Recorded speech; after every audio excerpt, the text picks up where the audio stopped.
Hey guys, welcome to our study party. So I'm so excited to be reading out all of your questions. Thank you so much for writing them all in. And I hope that today is going to motivate you and inspire you to get studying. And if you have any other questions you want me to be answering in my next video, then be sure to send them my way and I will try and read through as many as I possibly can. And also, to try and get into the party theme, I actually decided to get into the kitchen this week. And I don't know if you guys have seen any of the photos I've posted on Instagram before, but I saw these on Tumblr and I made these chocolate and sprinkle spoons and they are so good. So I'm sorry if I stop halfway through to have another one of these because they're like honestly addictive. But I love them and it's making me really happy. I think I've had way too much sugar today, but it's a party, so we're gonna have a ball and let's get into it. Question 1. What's the best way to study for exams? Okay, so I like to make myself weekly summaries throughout the year so that I'm not going to end up cramming last minute for any exams or tests that I have coming up. So I would usually say that my notes and my weekly readings are going to be condensed into about 3 to 4 pages of detailed notes for each week. And after that, the other really handy thing that you can do is, this is a really strange thing, but if you want, you can copy me, and I think it's a really effective way to study. I actually have floor-length mirrors in my room, and so I would get a whiteboard marker and I would write down all of the information that I was trying to learn on my mirrors, and then when you're done you can just wipe it all off. But it's really handy because if you've got a full-length mirror in your bedroom, then considering that I'm always in my room either watching Netflix or thinking up different YouTube videos for you guys or editing my videos, it's really handy because I'm always looking at my mirrors. So it's a really good way to help consolidate all the information into your memory because you're constantly walking past and seeing it. Also, I actually used to write all of my notes on my bathroom mirror, which can be really handy as well. But yeah, I would definitely say start by making your weekly summaries so that you're revising throughout the year. And then if you wanted to scatter that information around the room, you can write it on your mirrors, a whiteboard, or even post-it notes. That can be a really good idea too. Question 2. I always get really nervous before a test and find it hard to sleep. Will this affect my performance on my tests? So I can really relate to this because I tend to get really nervous before big tests and exams.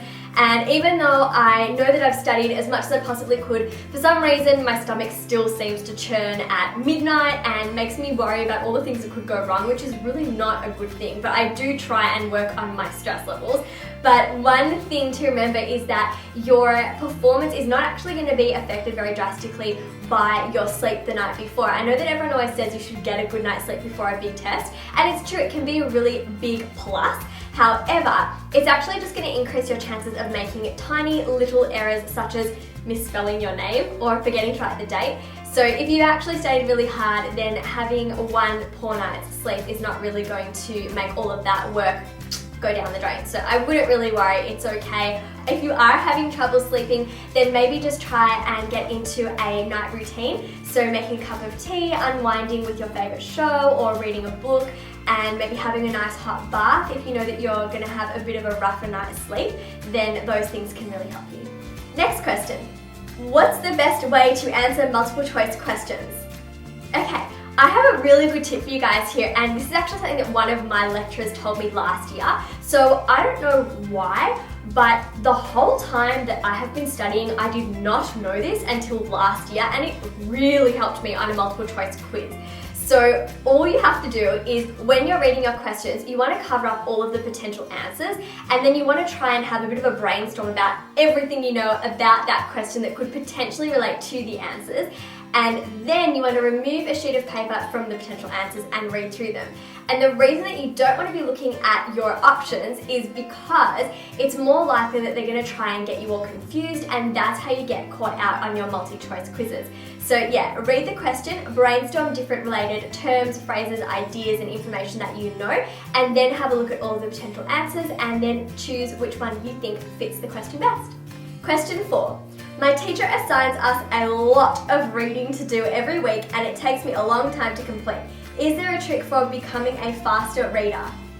Yes. Okay, good question. So I'm actually a really slow reader. I feel like I read at the same pace as I would if I were reading out loud to other people. So I take a really long time to read, which is probably why whenever I do my monthly favorites and I recommend you guys a book to read, I haven't finished it by then because it does take me a while. But this is actually a tip my dad taught me about. So if you start in the top left-hand corner of the page and you just want to skim through to the bottom right-hand corner of your page, you just want to try and pick up all of the keywords and get a general understanding or feel for what the text is about. And then you can always go through it in more detail and underline different pieces of information that you want to take out of it.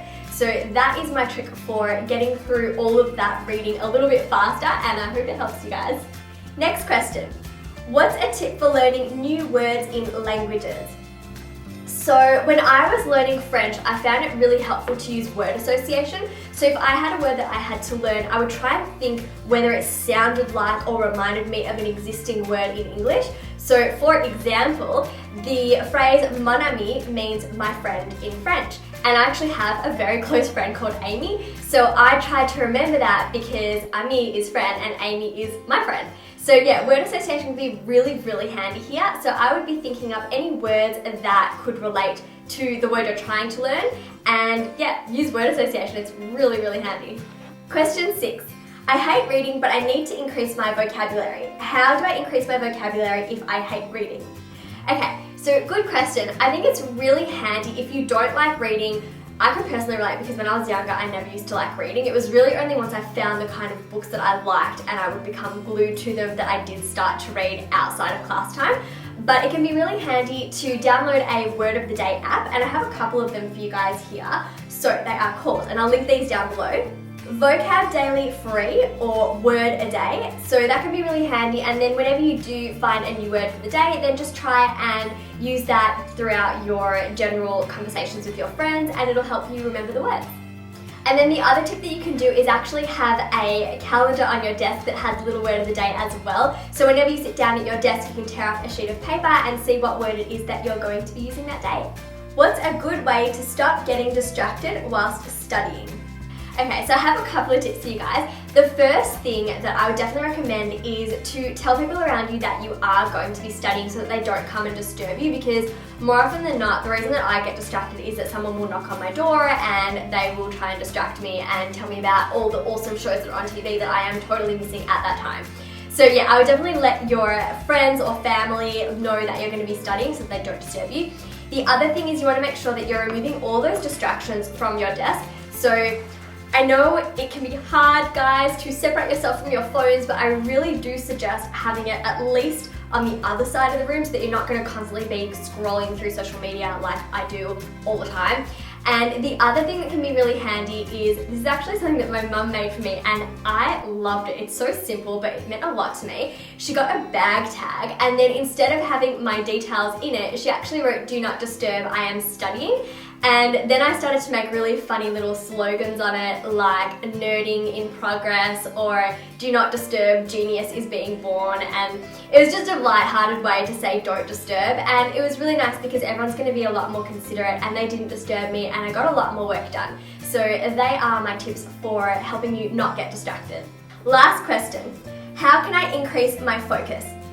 So I have a couple of tips for you guys, and I've written them down here because I don't want to forget any of them. So the first one is breathing into the count of 4 and then exhaling for the count of 4. And the reason that this is really, really effective is because it helps to oxygenate your brain, and it's the most effective way to do it. So I would take a few deep breaths before you start studying. And the other tip that can be really handy that goes really nicely with this one is to study with one of your windows open, because fresh air will also help to refresh your mind and give you more fresh oxygen. So that's another one. And another tip I had was to make sure you eat a good meal, but not too much, because if you eat a really big meal, then sometimes it's just gonna leave you feeling sleepy or sluggish. So just like a light meal as well before you start studying, so that you've got something to fuel your mind and give you that energy as well. Oh, and then the other thing that I like to do as well as those tips is always have a bottle of water on my desk. I find that just always having something to drink will also help me stay more alert and focused. And if you have a bottle of water and you leave it in the fridge and you're going to drink chilled water, that will definitely wake you up, especially in winter. So yeah, they're my tips for helping you stay focused, guys. So that's all for today's episode. I hope you loved the study party, and if you did, then be sure to give it a thumbs up. And also don't forget to subscribe to my channel because I'm going to be uploading more study tip videos every week. And don't forget to also write in all of your questions so that hopefully I can get through them in my next study party episode. Anyways, that's all for today, so I'll see you next week, guys. Bye!